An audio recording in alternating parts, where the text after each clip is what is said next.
Hey. Hey, there we go. Okay. Hey. Hi, everybody. How are you? I'm looking at my face down here. I look a little washed out. Not exactly sure why I'm washed out, but I look a little washed out. Hey, good to see you. It's Friday morning at 7:30 Pacific time. Is it standard time? Daylight time? I'm not really sure. But it's 7:30, and we welcome you. Building the public sector, one leader at a time. Directors from all across North America joining us, literally from coast to coast, from LA to Florida, from New Brunswick to BC, and all points in between, and we thank you for joining us. What are we doing today? Well, we're starting to move into the tangible tools needed to gain the alignment that we keep on talking about. This whole idea around building the public sector, its capacity, its leadership capacity. Why? Because at the end of the day, in my opinion, the only way that an organization is going to succeed today is high leadership capacity. Not just you, but all formal and informal leaders within your organization have to have high leadership capacity. If individuals have high leadership capacity, then that's the cumulative effect is that we have high organizational leadership capacity. High organizational leadership capacity, great things happen. Low organizational leadership capacity, bad things happen. High organizational leadership capacity, we come up with innovative and creative ideas. High organizational leadership capacity, we make the most out of resources, time, talent, treasure.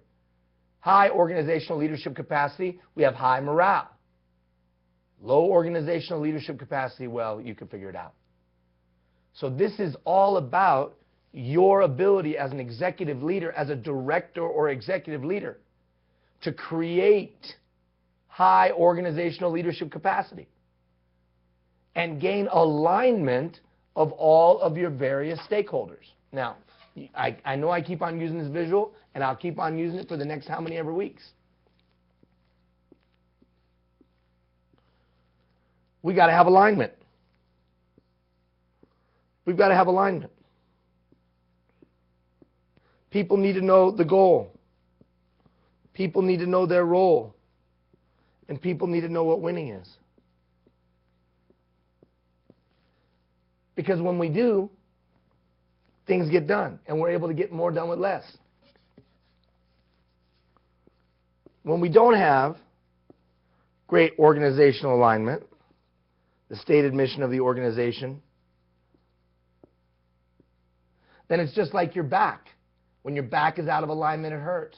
It's just like your car. When your car is out of alignment, it costs. So if we want to reduce the hurt and we want to increase the effectiveness, reduce the cost, get things in alignment. The question is, what are the competencies necessary to do that? What are the competencies necessary to increase organizational leadership capacity? If you had more leaders in your organization, would you be better? And if the leaders that you had greater skill at leading in today's context, what would that do for you? What if you just had a 10%, figuratively speaking, a 10% increase in organizational leadership capacity? What would happen? Well, it would be amazing, wouldn't it? So now we've got to talk about how to do that. What did I write there? I said, by now you've taken the leadership history survey, or at least you should have. And this week, I gave you that leadership style inventory. Now, you may or may not have gotten to that yet, but I encourage you, take that little test and then talk to your direct reports about that little test. Hey, are you a nurturer? Hey, are you an organizer? Hey, are you a researcher? During last coaching session, I talked to you about that the key to success of this program is the level to which the director or executive leadership team are engaged in doing the program. The more engaged you are in doing the program, doing it yourself, sharing it with others, talking about it in between, something good happens. Because everybody knows the big boss is involved. So if you've taken that, and hopefully you have, but maybe you haven't, that leadership style inventory that I emailed you on Monday, and I emailed to your frontline employees, and I emailed to your mid-level leaders, everybody in the organization has gotten that thing, which should create a dialogue. A dialogue around, well, what are you? What are you? What are you? And laughter and ha ha ha. And, yeah, I am that. And no, I'm not that. And blah, blah, blah, blah. What is it an attempt to do? Gain alignment. If I better understand you and you better understand me, if I better understand your style, you better understand mine, we should gain a little bit of alignment. We need to move that clock because I can't see. So the alignment starts to be reached through a better understanding of how we all work together, or how we all work so that we can work together to a greater degree. So we've done that now. We've looked back to move forward, and this week we were kind of figuring out where we're at, or this week and next week, whatever it takes for you to get to that exercise. Now what? Well, the theory here is that if I've looked back, kind of how did I get here, if I kind of get a sense of where I'm at now, I should be able to use both of those as a launching point to move forward and to put in my toolkit some new competencies that might be more relevant and impactful in today's changing time. That's the theory. So today we begin that journey. Today we begin to talk about the tools, the 5 competencies of today's effective leader within the context of trying to gain organizational alignment, every employee knowing the goal, knowing their role, and knowing what winning is, getting their time, talent, and treasure in alignment with the mission of the organization and the mission of their fellow compatriots. That's pretty good how I worked in compatriots. You don't usually work in compatriots in today's day and age. Compatriots. That's pretty good. Sorry. Now back to the matter at hand. So if I can gain that alignment, we're going to have greater impact. So we begin the journey of establishing those tools today. And today we're talking about agent of change. Agent of change. Agent of change. You see, I think the number one tool you can have in your toolkit is know how to change things today. I got to be able to initiate and implement change. If I can't initiate and implement change, I'm probably not going to make it as an executive leader, because I got to be able to change things. And because there's so much rapid change occurring, I have to be able to do it effectively within the context of not pissing everybody off. And I have to be able to effectively change things, not just within the 4 walls of my organization, but outside my organization as well. So today's effective leader is an agent of change. Now, sometimes that's trite. People use that terminology. It's trite. Agent of change. The practicality, in my opinion, is this. Do you know how to change anything? Now, the last 3 weeks, I gave you a way to change yourself, the change continuum. Now, this 3 weeks, we're going to talk about how we initiate change in our department, or how we initiate change outside of our department, or how we work to build a trusting relationship with the elected officials or business leaders or faith leaders or regional people of influence, or state, and if I'm on the north side of the border, provincial, even federal. Because I got to, in your job, you got to get things done through other people, and in many instances, other people that you don't have authority over need to be on board and in alignment with what you want to do. You must be a catalyst. You must be a convener. You must be able to bring to bear people's human capital, their time, their talent, their energy, their effort. How do you do that? Well, that's what we're going to talk about the next 3 weeks. Agent of change. Look at what I had there in the box. I say every individual, every neighborhood, and every community is one idea, one voice, one action, one person away from being better tomorrow than it was yesterday. And you could be that one person. Now, that's not silly. Oh, it's a little motivational quote, Ian. Put it up on the wall. Well, really? I don't know. Marcus Aurelius was one of the greatest emperors in the history of Rome. And he was a pretty damn good soldier, too. And you know what he said? He said, upon the actions of one rests the fate of all. One director on fire who knows how to be an agent of change can get a hell of a lot done. Because you're in a position of responsibility, you're in a position of authority, you're in a position of credibility. You have not only a staff that you work with, but you also have elected officials that you interface with. You have department heads of other departments within your municipality or agency that you interface with. You have regional and state and provincial and federal people that you interface with. You are a person of influence, man. And as a person of influence, you could influence the situation. Your one word, your one thought, your one action might make a neighborhood better, might make an employee better, might make somebody's life better, and might make the whole damn community better. That's what I believe. And how do you believe that, Ian? Because I've seen it over and over and over again. That's why this whole thing is one leader at a time. Building the public sector one leader at a time. Macro change happens on a micro level. If we want great things to occur, it'll be because one guy or gal gets in alignment with what the times require and then brings other people into alignment with what the times require. And the next thing you know, life is better. For people who've never met them, seen them, or talked to them. So what's the key to the beginning of that? Well, turn the page. Turn the page. Now, from now on, and some of you that have been in my programs before, you know there's always a little self-survey. So the competency agent of change, the definition is as follows. The agent of change understands, demonstrates, and exerts influence. How? By shouting at people? No. Exerts influence because they have so much money in their bank account? No. Exerts influence because they have pictures of you doing crazy things and they'll threaten to post them on Facebook? No. Well, then what is it? Exerts influence by building trusting relationships to act as a catalyst for change. By building trusting relationships to act as a catalyst for change.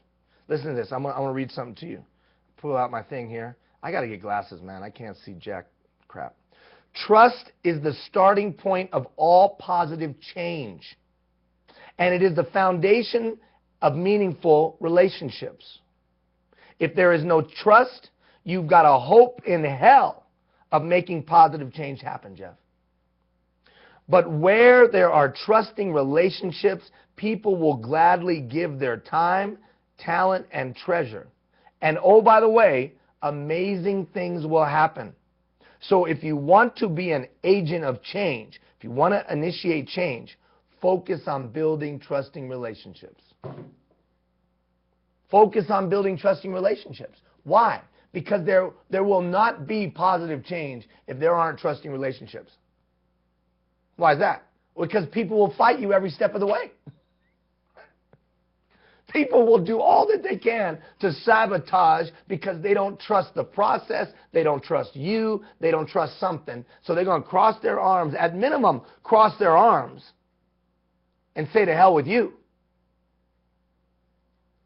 It's all about trust. Where did that quote come from? It came from me. This is my quote. That's from me and Hill. I don't like this sweater. Just on a side note, it's too tight. You know, you got all these tight clothes now. But when you're chubby like I am, the tight clothes don't work. Don't work. Chubby. And everybody thought that this color would match that picture. I don't know if it does. Understands, demonstrates, and exerts influence by building trusting relationships. The only way this arrow is going to shift, the only way this arrow is going to shift is if they trust you or they trust the organization. This arrow is not going to change their behavior. I didn't say people wouldn't come to work. They're going to come to work. They're going to come to work because they got to pay the bills. And you're not going to be able to threaten them to get in alignment. You're not going to be able to intimidate them to get in alignment. You're not going to be able to yell at them to get in alignment. That's just not, it's not going to happen, man. They got to trust you because times have changed. Now you stop and think about this. You stop and think about almost every decision that you make today is an influence-based decision. What? Think about all the purchasing that we do nowadays. You think about all the purchasing that we do as individuals. What do I go look at? Do I talk to experts before I make a purchase of a car, purchase of a computer, purchase of of clothes? No. I go look at 5 smiley faces and 5 stars. If it has 5 smiley faces, I'll think about buying it. If it has 1 smiley face, I won't even think about buying it. If I want to go on a trip in the past, what would I do? I would call an expert, a travel agent, someone who literally was certified by the governmental entity in my area and got a number accordingly. And I would listen to them, and they would tell me where to go, and they would give me a price, and I would trust them. Today, I go to some website, I look and see how many stars the hotel has, and then I'll go. TripAdvisor, whatever. Even though the people that put in those smiley faces may be slobs. What's your point, Ian? My point is that it's about influence and it's about trust. Now stop and look at this. You stop and think about every major multinational corporation. What are they trying to convince you? They're trying to convince you that you can trust them. You can trust me. You can trust me with your data. You can trust me with your life. You can trust us. So give us your information. So be a part of our ecosystem because you can trust us. You stop and think about every commercial, every billboard, every trust. Why? Because they spend billions of dollars trying to figure out how to influence you. Well, what does that mean in the workplace? That means that it's all about trust, man. If people don't trust you, they're not going to give you their time, talent, and treasure. And the fundamental shift, they used to trust titles, they used to trust authority, they used to trust the leaders because the leader must be smarter, the leader must be better, the leader must have proven themselves. So I can trust them. There was some inherent trusting in the system that elevated you to leadership. But there isn't that anymore. And because there isn't that anymore, people don't trust leaders of any shape or kind, not just elected. And you get splashed with that. So it's about being able to build a trusting relationship because no one's going to change a damn thing unless they trust you. If they trust you, they'll be open to changing. All right, let's go through these indicators quickly. Now, here's what I want you to do. I want you to circle. 1, I am totally not like that. 10, I am absolutely all the time like that. And I'll just read them randomly. I believe I can make a difference. Now, a side note, don't skip past that. Don't approach that. Don't be like, oh yeah, Richard Simmons, everything's great, everything's great. No, do you really believe that tomorrow can be better or not?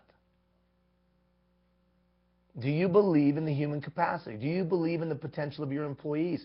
Do you believe that you can make a difference? Or have you been beaten down?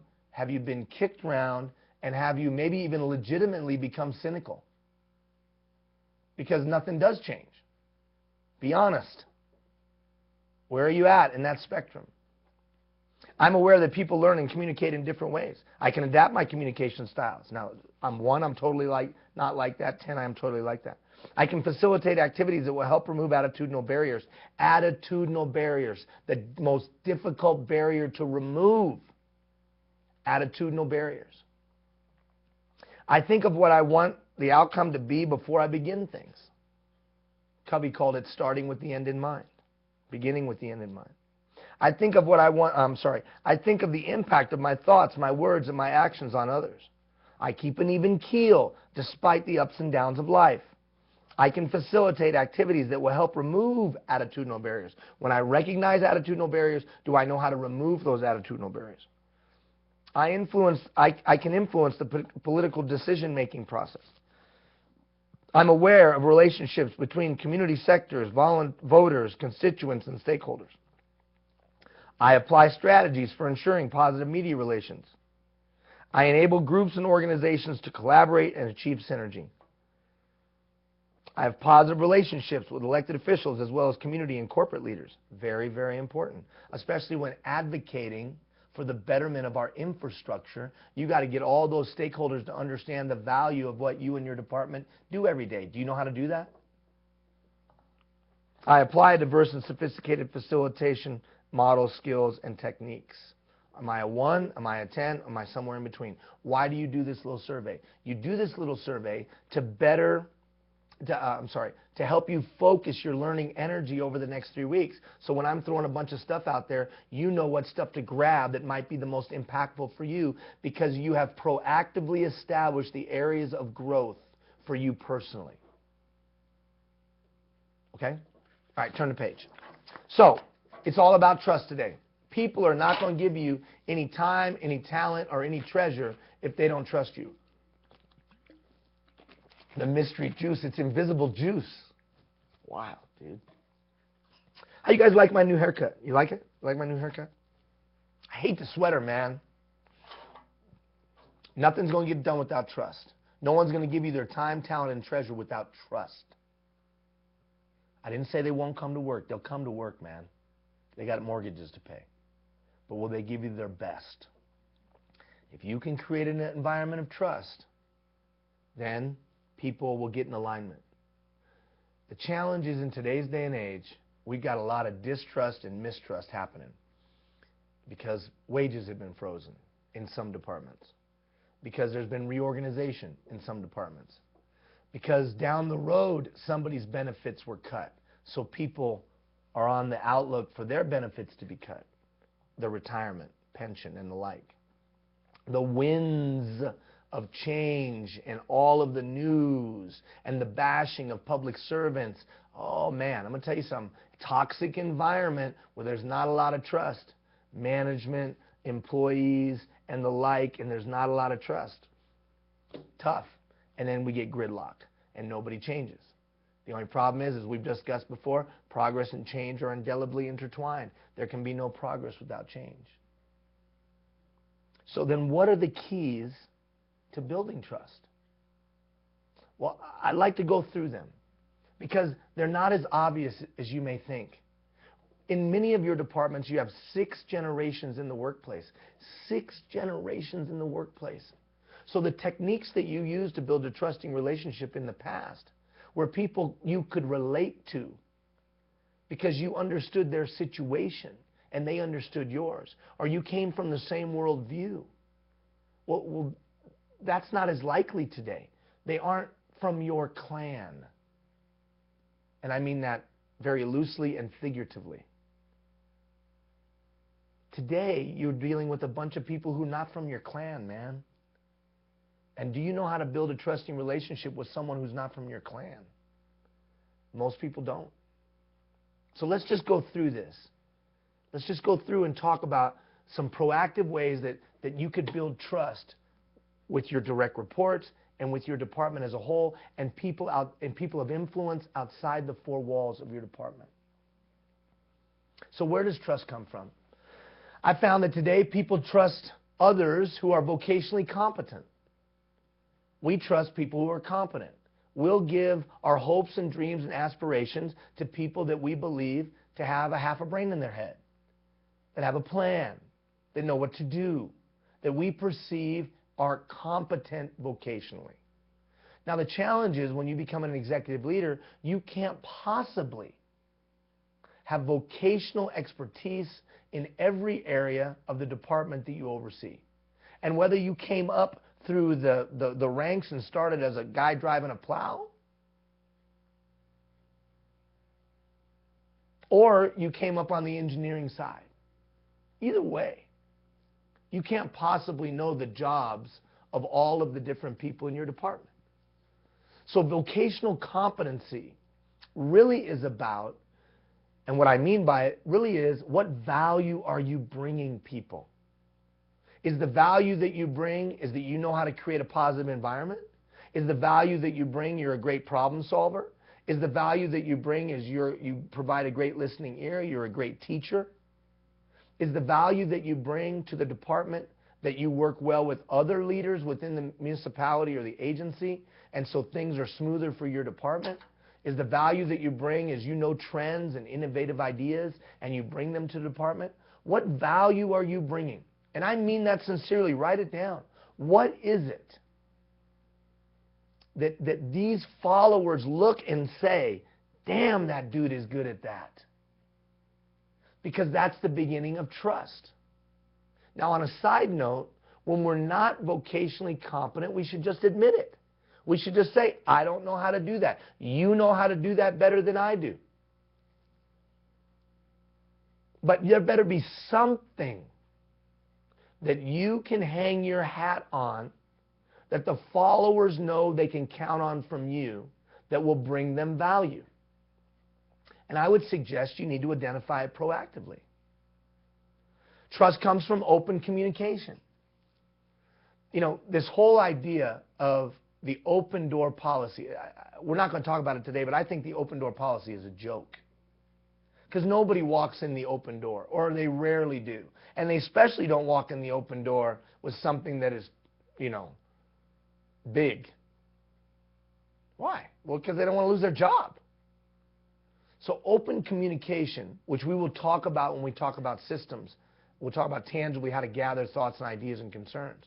But for today, it begins with understanding the 4 communications approaches that people use today.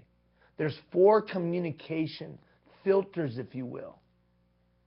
And if I understand someone else's filter of communication, I have a better chance of building trust with them. In the past, followers were expected to bend to the leader's communication style.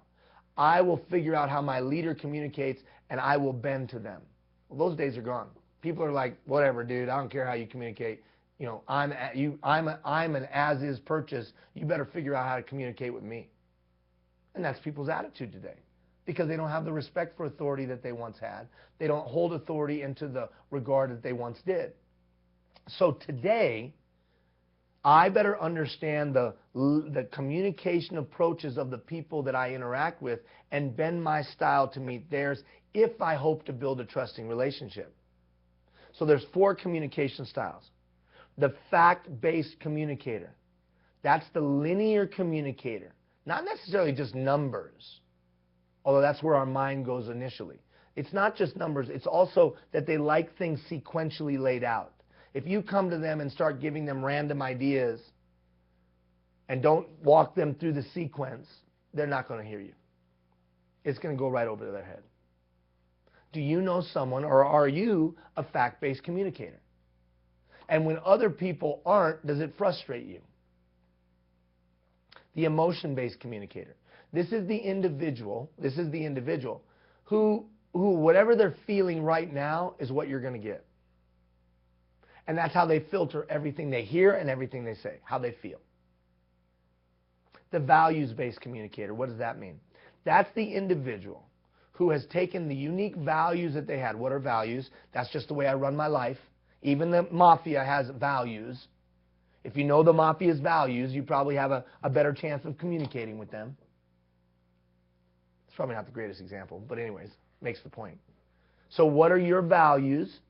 That's how some people communicate. They filter everything through the way they run their life because they just believe that to be the way things should be. And then there's the belief-based communicator. Who's that person? Well, the telltale sign of the belief-based communicator is this. You know, you tell them everything, you tell them the facts, you give them all the information, and then they look at all that and they go like this. That's great, but let me tell you what I believe. It's just what they know to be true, period. Well, you're going to have a better shot of communicating with somebody if they're a belief-based communicator if you understand what they believe to be true. Now, you know what's funny? This little thing right here isn't marketing 101, it's marketing 501. You watch a truck commercial of a major manufacturer, and they will have all 4 communication styles in play. Why? Well, because they know the audience has different communication styles. And so they're going to try to build trust with you. So they're going to try to hit you in the communication style that you utilize. Now, if you're a fact-based communicator, your eyes in that truck commercial go to the numbers, the miles per gallon, the MSRP, all that kind of stuff.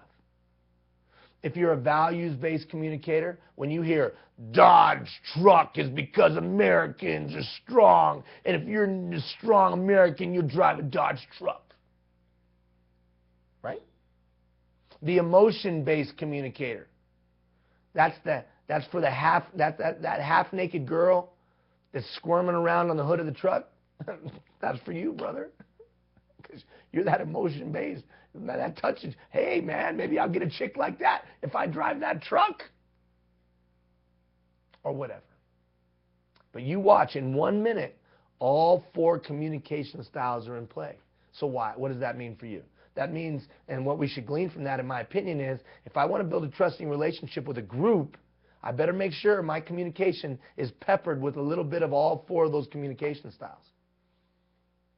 It can't just be all out of my own autobiography.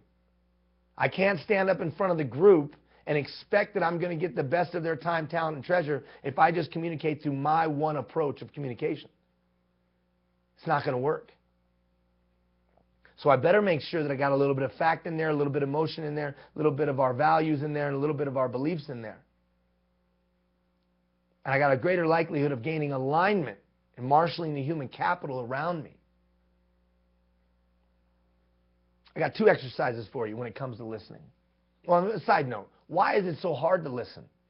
You know, I would suggest to you that listening is a lost art, man. It is hard to listen today. Well, one reason is because of all the distractions. Second reason is because we don't put an emphasis on it. Third reason is very practical, and that's this, that I can hear about 160, 170 words a minute. A person can talk about 86 words a minute. So you start talking to me and my mind starts drifting. And then you add to that my iPhone, and you add to that the email coming in, and the next thing you know, I'm not listening to a word you say. So there are some physiological reasons that listening is difficult. Now listen, now hear me here. Listening is not just hearing words. Listening is the art of hearing sounds and translating them into meaning. So I want to give you 2 exercises that will help hone your listening skills to be a more effective at building trust, to act as a catalyst for change.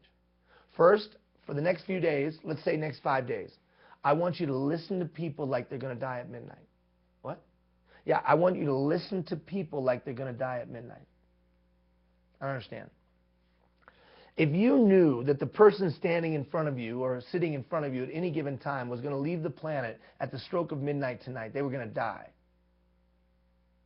you wouldn't be looking at your iPhone. You wouldn't be thinking about your next meeting. You wouldn't be moving your mouse to see what email came in, would you?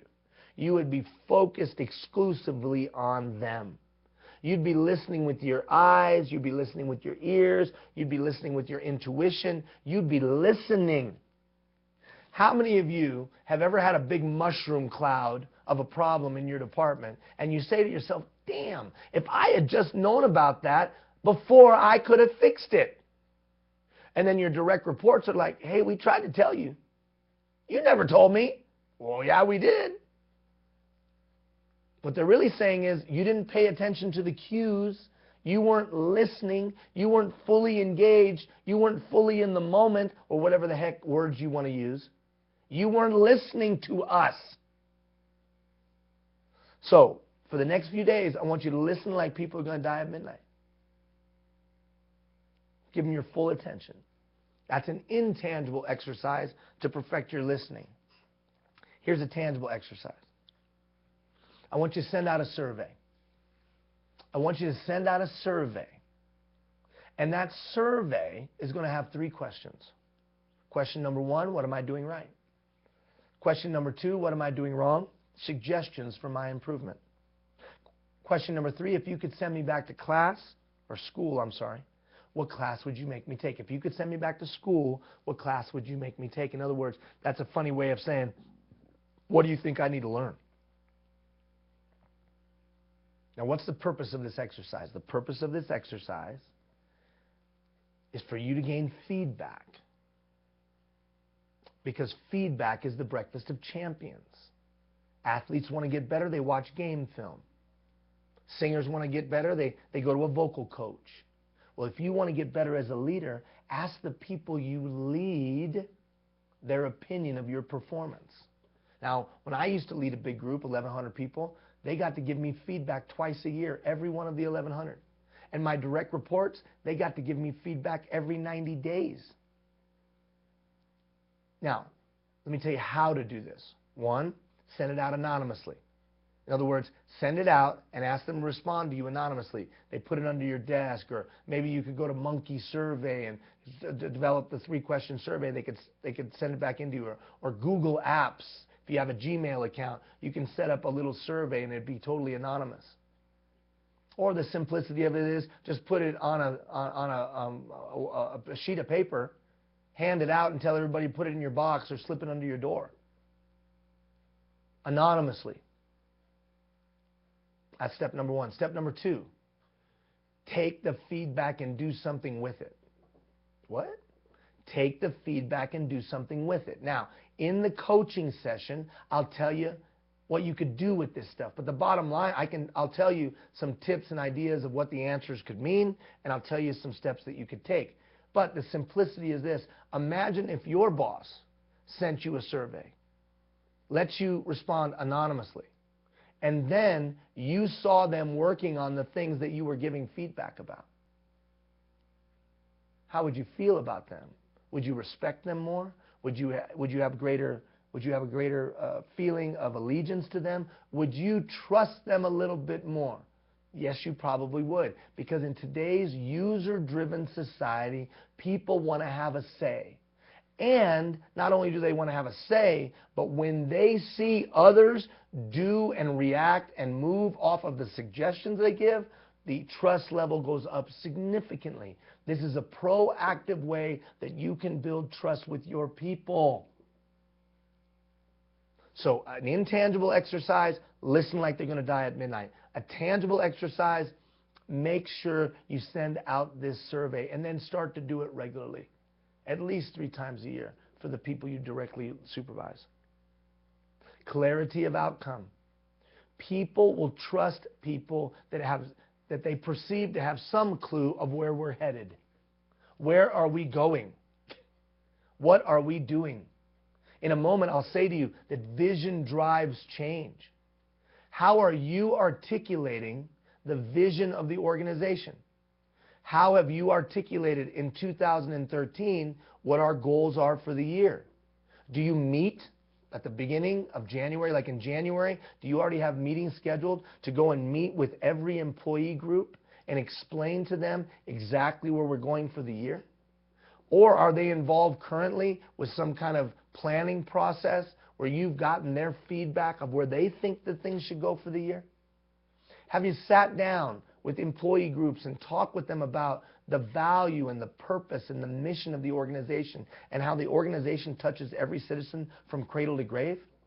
These are tangible examples of how you could provide clarity of outcome. Without clarity of outcome, people are going to cross their arms. They're less likely to get on board because they don't know where we're going. They are just in a routine where they're trading time for money with you. Trading time for money will not get people's best. Not today. So how are you providing and giving direction of what our outcomes are? Now, in the coming weeks, we'll talk more about that. People will trust you if you have a high emotional IQ. What do you mean by that, Ian? I mean, do you go off the handle? I mean, is life like a roller coaster with you? There used to be a day where you could go off and then you could come back the next day and apologize to everybody. And everybody would be like, yeah, we're good. No problems. Those days are gone, man. Those days are gone. So if you go off on people, they'll come to work, but guess what? They're not going to respect you. And they certainly aren't going to trust you because they don't want to be around someone that's volatile. They want to know that they can depend on something and they can predict something. In unpredictable times where things are ever changing, at least if they know what they can get from their boss, they'll trust that. The simplicity of a high emotional IQ, do you have the ability to disengage the clutch? What do you mean? When the elevator's starting to rise, can you disengage the clutch and think to yourself, what would be the best thing for me to say or to do right now to move the agenda forward? See, some guys and gals don't have that capacity. They get just wrapped up in the emotion and whatever, they're just going to say it, they're just going to do it. They can't disengage the clutch. They're not going to be an effective executive leader today. They're just not. Because nobody's going to trust what they're going to get. Relatability, likability, and loving what you do. No one's going to trust the curmudgeon. No one's going to trust the grumpy, sad sack, Debbie Downer. Wah, wah, wah. Nobody's going to trust that. Why? Because who wants to align with that? And in the past, it was easier for you to be likable. It was easier for you to be relatable. In the past, you didn't have 6 generations in the workplace. In the past, people probably looked like you, ate where you ate, went what you, or did what you did. In the past, people probably had a similar worldview to you. Those days are gone. Are you relatable? Well, how do you become relatable? 5 questions. 5 questions. Usually takes me about 5 open-ended questions of asking another human being till I can find something that we can relate. I ask you about your kids, and you tell me you have an 8-year-old. I go, oh, wow, my girl plays 8-year-old girl at soccer. Did your kid play soccer? Yeah. Oh, and then we talk about soccer. Relate. I don't have to have your color of skin. I don't have to be your gender. I don't have to have your sexual orientation. I don't have to have any of that. Your religion. I don't have to have any of that. It'd probably take me 5 questions to find something we could relate about. So are you relatable? Likable? You got to be kind to people, man. If you're just generally likable, then people will find you or at least be more open to trusting you. But if you're not likable, people probably aren't going to trust you. All right, all of this combines to work to build a trusting relationship. There can be no change, no positive change is going to come out of a lack of trust. A great deal of trust, high level of trust, I got a greater likelihood of moving the department a certain way. There's a lot of forces working against you today as far as trust goes. Now, I want to take the balance of our time to begin to unpack for you, a way to implement change. We're not going to be able to get to all of it today. That's why we have 3 weeks. And in the coming 3 weeks, we're going to talk about this, and we're going to talk about performance and how to improve the performance of your direct reports. Because whether it's implementing change of an individual's performance or implementing change within a department or implementing change within a community, creating an attitudinal shift towards public works in a community, it's always going to be rooted in trust. And we'll talk about all 3 of those things in the coming weeks. So if I want to implement change in an individual's performance, it's rooted in trust. If I want to implement change within a department, it's rooted in trust. If I want to implement an attitudinal shift towards public works within my region or within my state or province, it's rooted in trust. So we'll talk about all 3 of those in the coming 3 weeks. But today, I just want to begin to unpack implementing change within my department and a process for implementing change. I think you have a moral obligation to have a process for implementing change, for mastering the power of change. You see, I've said it before, Progress and change are indelibly intertwined. There can be no progress without change. If you don't know how to implement change, then your department's never going to get better, ever. Because progress and change are indelibly intertwined. There can be no progress without change. I'll say it a little bit differently. If you always do what you've always done, you'll always get what you always got. If you want the department to be better tomorrow than it was yesterday, you better be damn good at implementing change. And I would suggest to you, you have a moral obligation to be good at implementing change. Huh? How many of you have ever gone through a bad change? How many of you have ever been left dealing with the residue of a bad change? How many of you had to come in and clean up the mess of a bad change? How many of you still have distrust and mistrust because of the last change that happened? A moral obligation to be good at changing things, so you don't have to deal with all that. So I'm going to walk you through a process over our next 16 minutes that we have left. I'm going to walk you through everybody was like, it's 14 minutes. I know, I just added 2. 16 minutes that we have left. I'm going to begin to unpack it now. We're going to take a week to talk more about this. But for now, let's just look at the 500-foot level. A process for implementing change in the department. First of all, if you want to master this power of change, if you want to have a process that says, in case of change, break glass, then know that change is driven by vision. Vision drives all change. People understanding the rationale behind the change, they'll be more likely to trust. Now, for purposes of this exercise, we're working off the premise that change has already been decided. I got to clarify this. This process that I'm going to share with you works off the assumption that someone's already decided. Maybe it's a group of elected officials. Maybe it's a commission or a board, whatever. We are changing. Change is not up for debate. We'll talk about how to decide what needs to be changed later. I know it's out of sequence, but it'll make sense 3 weeks from now. So this process I'm sharing with you is based off of change is occurring, there's no debate, it's happening, and whether that decision was made far away or within the department, it doesn't matter, we are changing. Now what do you do?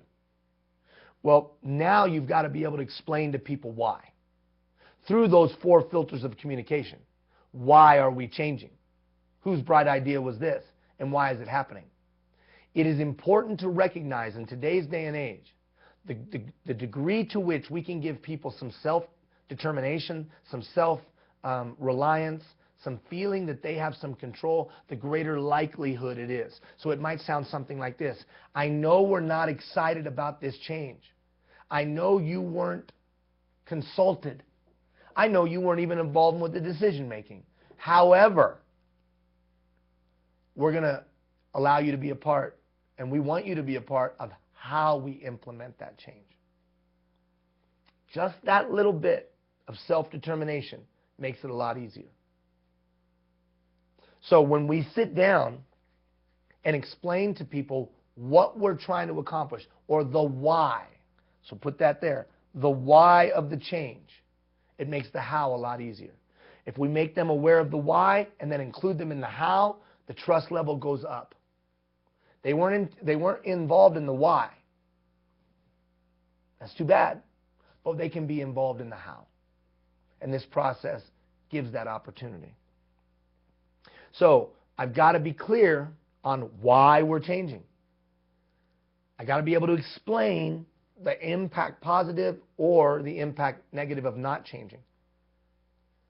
And Ian, sometimes I don't have that opportunity. Sometimes it gets shoved down my throat. Yeah, that's reality. And then you've got to be able to explain the rationale behind their change. Why they decided to do this. Well, financial pressures. Okay. Then you got to be able to explain that rationale. I didn't say people like it. But you got to be able to explain the why behind the change, because vision drives change. Next step. I always form a change team. If it's a significant change, we're going to form a change team. Now, why are we going to do that? That change team gives me a greater depth and breadth of knowledge and experience. I'm not completely vocationally competent. I don't know everything that's going on in my department in the sense that I'm not a master of every task. I don't have great mastery of every task, so I need other people's insight and their wisdom. So I'm going to form a change team because that collective intelligence will help me be successful. It provides greater energy for the change. Now remember, this change team isn't consulting with you of whether we should change or not. They're helping you implement the change. So by pulling people of influence from the different areas of the departments, I have a greater likelihood of extending my influence through their influence. It forces the institution, the organization, to think about the change itself and how to do it. It communicates a sense of importance and a sense of wow, this is something serious. Now, before we can form a change team, I want us to look at the different reactions that people have to change. There's 5 different reactions that people have to change. Reaction number 1, there's early risers in your group. What do you mean by that? People that like change. They love it. They're totally into it. Woo, we're changing, yeah!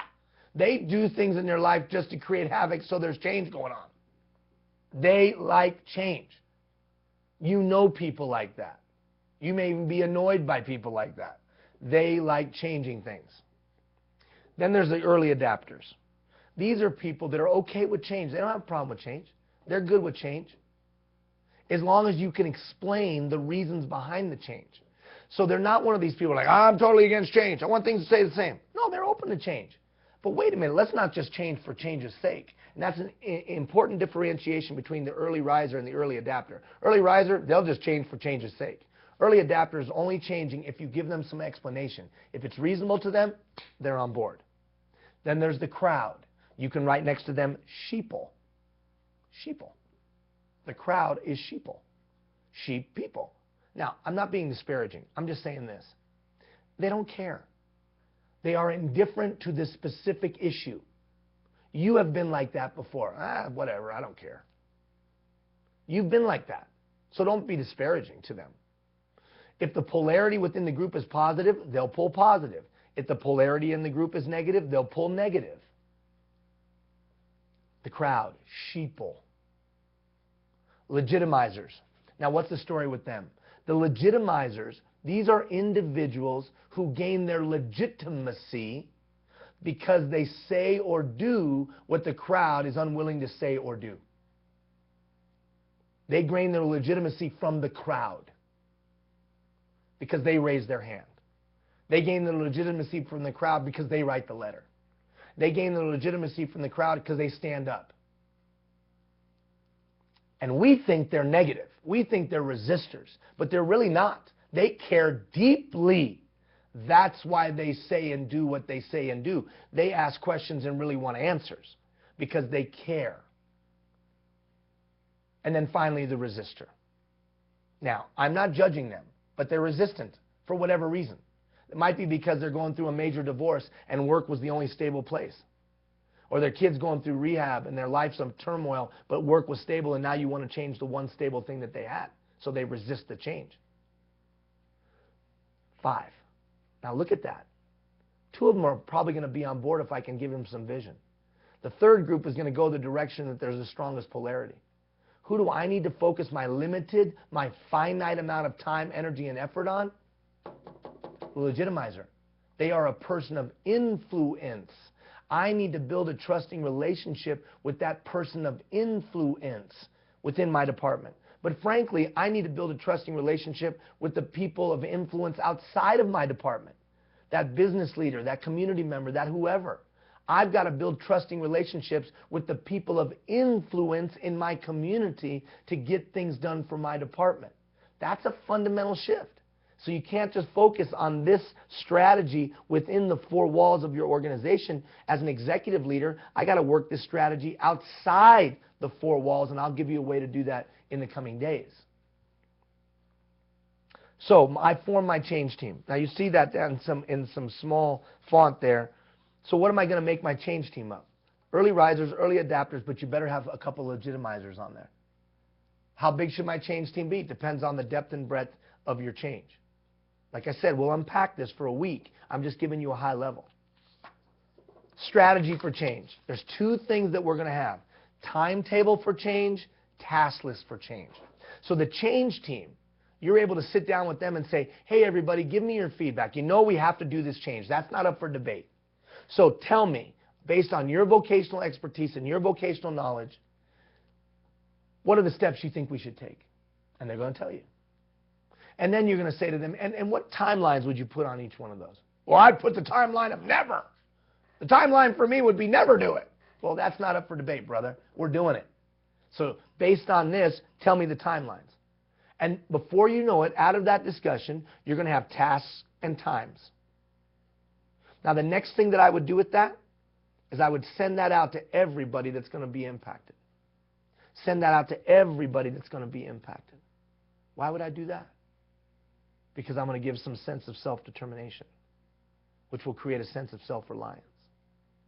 No, you couldn't have a say in the why and the what, but you can have a say in the how. That little bit builds trust.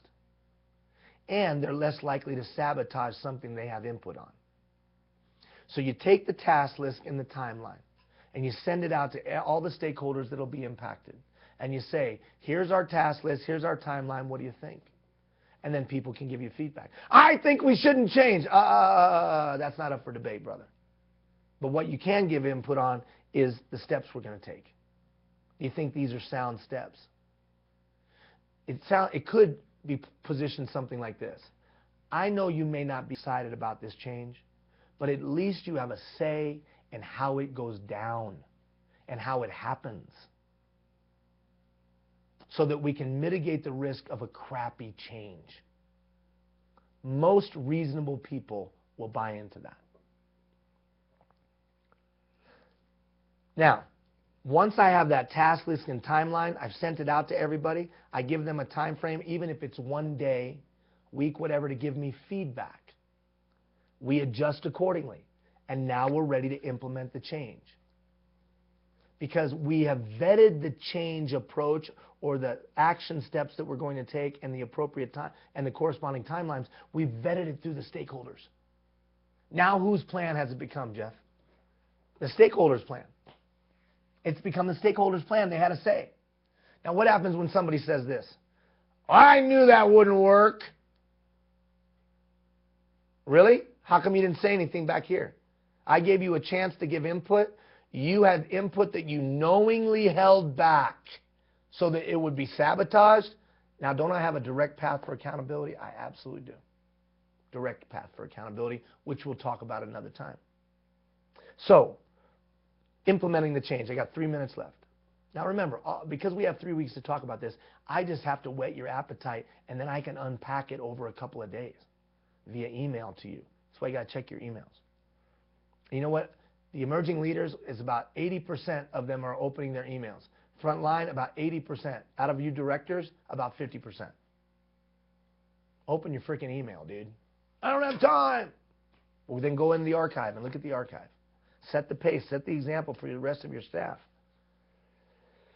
Once I go to implement the change, that's where the change team is really great for me, because they can tell me what's really going on in the various departments. They can let me know what's happening out there. So I meet with them regularly. Now, if it's a massive change, I might, we're changing all the software programs or whatever. Time and attendance and everything like that is being changed. Oh, major. Then we might meet daily. Or if it's not as urgent, maybe we'll meet once a week or once every couple weeks. But I meet with the change team, and my simple question is this: how's it going? How's it going in your area, Joe? How's it going in your area, Jane? Are we following the task list? Are we following the timelines? Yes, no, yes, no, yes, no. Let's say no, it's not going well. Well, then it can only be one of two things. One of two things. We have group, we have individual. We have poor performance in the group, we have poor performance in the individual. If it's poor performance in the group, then it's either policy, procedure, or training. That's it. If it's poor performance in the individual, then it's expectations, tools or training, or they think they have a choice. Now, I'm not going to unpack those two. I'm going to unpack those in an email to you. But the bottom line is it's one of those two things. So when that person tells me it's not going well, then all I have to ask is this: is it everybody or is it just one or two people? It's everybody. If it's everybody, bad policy or bad procedure, and there's a difference there, or bad training. That's it. Either the policy isn't going to get us where we want to go, or the procedure, how we implement the policy, the rule, the policy, or the procedure, how we do it, or the training was bad. It's only going to be one of those three things if it's the whole group. If it's an individual, then it's only one of three things. Expectation, they don't know the expectations. Tools or training, they didn't get trained properly, or they don't have the right tools to do it, and that tool might be they can't physically do it themselves because they don't have the talent, the ability. Or finally, they're choosing not to. Now, each one of those 6 things, group, individual, all have different medicines or different strategies to rectify. We'll talk about those strategies another time. But that change team helps me better understand. And then we'll figure out what actions to take based on those 6 potential problems or root causes. And each one of those root causes has a different approach, which I'll teach you in the future. And that's when it comes to that handling of resistance. See, that's what I just laid out is how we handle resistance. But notice we're doing it in trusted conduits, because that person sitting in your room is probably more trusted by the people out in the work groups than you, and have probably greater influence. And then finally, what are we going to do? We're going to be able to stop after the change has been implemented. We're going to stop and do 2 things. One, did the change accomplish what we had hoped? See, that's frustrating in followers. We put in a lot of time and energy into changing, and then we don't even know if it made a friggin' difference. Did it make a difference? Did I just kill myself? Nobody ever reports back to them, so that's number 1. And then number 2, we can evaluate, were we any good at changing? So did the change do what it was supposed to do, and were we any good at changing? Finally, I think you must have a structured approach to change. In case of change, break glass. And I think that as a department gets good at it, they'll just know what to do. Oh, we got to implement the change. Okay, who's going to be on the change team? Now, I realize that the totality of this model may not be applicable to what you do, but the concepts are.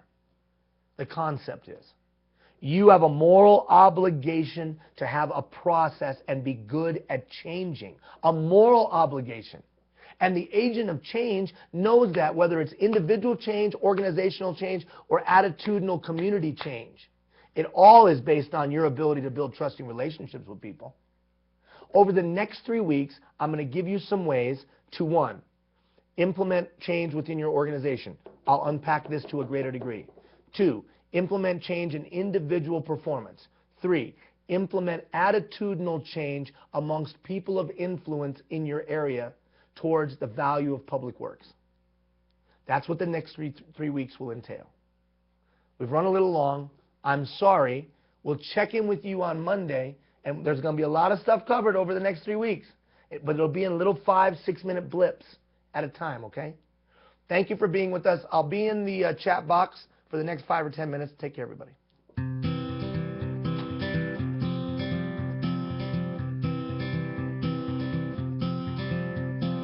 Hold on to me as we go.